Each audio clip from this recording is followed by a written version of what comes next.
Hello बच्चों, let's see this question. Assertion कह रहा है C2H5Br and alcoholic silver nitrite react to give nitroethene as a major product. और reason कह रहा है कि NO2 माइनस जो है वो एक एम्बिएंट न्यूक्लियोफाइल है। और असर्शन रीजन के कॉम्बिनेशन के ऊपर जो हमारे पास चार कन्वेंशनल ऑप्शंस होते हैं वो हमारे पास ऑप्शन में गिवन है। चलिए इस क्वेश्चन को सॉल्व करते हैं बच्चों। सबसे पहले तो ये देखते हैं कि इस क्वेश्चन को सॉल्व करने के लिए हमारे पास कौन से की कॉन्सेप्ट की जानकारी होनी चाहिए।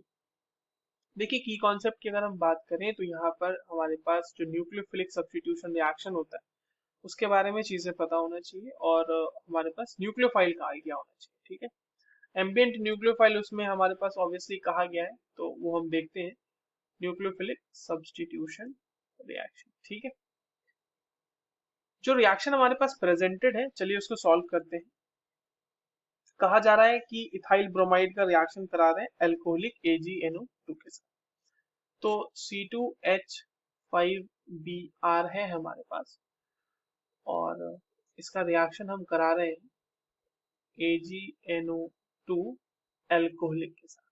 ठीक है, अब देखिए यहाँ पर से दो प्रोडक्ट मिल सकते हैं। हमारे पास पॉसिबिलिटी जो है वो दो प्रोडक्ट की है कि एक तो हमें मिल जाए C2H5N डबल बॉन्ड O, ये इस तरह से, तो ये हो जाएगा हमारा नाइट्रो इथेन।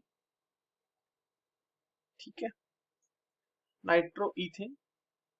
अब और एक जो दूसरा प्रोडक्ट हमारे पास मिलने की पॉसिबिलिटी है वो C2H5ON डबल बॉन्ड O, ये हो जाएगा इथाइल नाइट्राइट।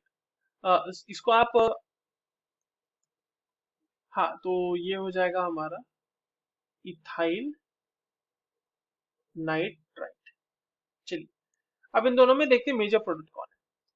सबसे पहले तो ये समझिए कि अगर AgNO2 की बात की जाए, जो कि NO2 माइनस है, NO2 माइनस जो नाइट्राइट आयन है वो बेसिकली कैसा होता है, वो होता है O minus nitrogen double bond O, right.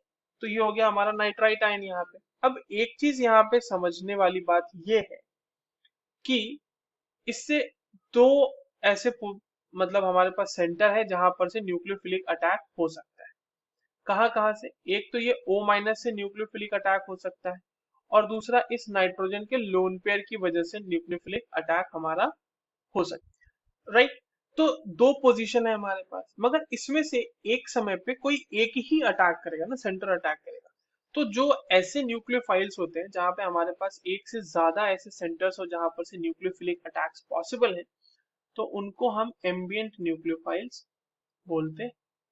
पहली बात ये हो गई खत्म। ठीक है, अब समझिएगा कि AgNO2 के साथ हमें मेजर प्रोडक्ट कौन सा मिलने वाला है। तो देखिए, AgNO2 की जब हम बात करेंगे तो जो Ag और ऑक्सीजन के बीच का जो बॉन्ड होगा ना, जैसे Ag प्लस है और O माइनस, ये इस तरह से हमारा एक्चुअली होता तो नहीं है वैसा। देखिए, तो Ag और ऑक्सीजन का जो बॉन्ड होगा, जो बना हुआ होगा, उसमें सिग्निफिकेंट कोवेलेंट कैरेक्टर होगा। ठीक है, उसमें होगा सिग्निफिकेंट कोवेलेंट कैरेक्टर, जिसकी वजह से वो उतना आयोनाइज्ड नहीं होगा। और इसीलिए जो प्रेफरेबली इस केस में न्यूक्लियोफिलिक अटैक होगा वो नाइट्रोजन के साथ होगा। तो अगर नाइट्रोजन के साथ होगा बच्चों, तो हमारा जो प्रोडक्ट बनेगा वो बनेगा नाइट्रो इथीन, राइट। और अगर वो O माइनस से हुआ होता तो इथाइल नाइट्राइट बनेगा। तो पॉसिबिलिटी इथाइल नाइट्रेट की भी है, कुछ ना कुछ तो आयोनाइज हो ही गया होगा, बट क्योंकि मेजरली आयोनाइज नहीं होगा वो, तो दैट इज वाई जो नाइट्रो इथेन होगा वो हमारा मेजर प्रोडक्ट होने वाला है, और माइनर प्रोडक्ट तो हमें इथाइल नाइट्राइट मिलेगा। ठीक, नाउ जो हमारा एसर्शन है वो कह रहा है कि वही है C2H5 एल्कोहलिक नाइट्राइट के साथ नाइट्रोइथेन मेजर प्रोडक्ट देता है, तो एसर्शन तो सही। और रीजन क्या कह रहा है कि NO2 minus is an ambient nucleophile. Yes, तो एम्बिएंट न्यूक्लियोफाइल होने की वजह से हमारे पास इस तरह से जो नाइट्रोइथेन है वो मेजर प्रोडक्ट तो मिल रहा है। तो एक चीज यहाँ पर और समझने वाली बात है कि क्या रीजन एसर्शन को कंप्लीटली एक्सप्लेन कर पा रहा है कि नहीं कर पा रहा है। तो yes, it can explain the assertion well. So the correct option will be option number 1, both assertion and reason are true, and R is the correct explanation of the assertion. I hope you understood this well. All the very best.